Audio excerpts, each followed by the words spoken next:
ওম নমঃ শিবায়। আগামী 28শে নভেম্বর শনি মহারাজ বক্র থেকে মাগী গতিতে যাবে মীন রাশিতে। এতে বৃষ রাশির জন্য একটা যোগাযোগের সময়, যোগাযোগের একটা যোগ খুলবে।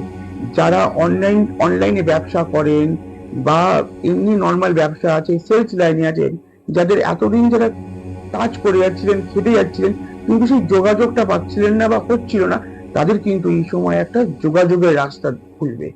যেই বৃষরাশির জাতক জাতিকাদের গায়ে হাত পায়ে বডিতে প্রচন্ড পেনস হচ্ছিল, মোস্টলি পায়ে, হাতে, জয়েন্টসে, যাদের নার্ভাস একটু ইস্যু হচ্ছিল, তারাও অনেক রিলিফ পাবেন।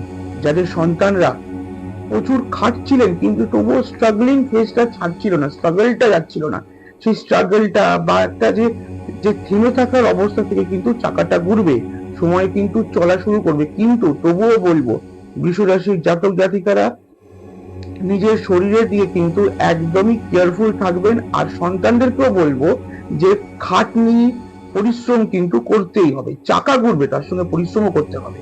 আর বৃষ রাশির জাতক জাতিকারা কিন্তু এই সময় একটা আপনাদের জীবনে কিন্তু একটা হঠাৎ কিছু ঘটবে, আমাকে জানাবেন যদি ঘটে। ওম নমঃ শিবায়।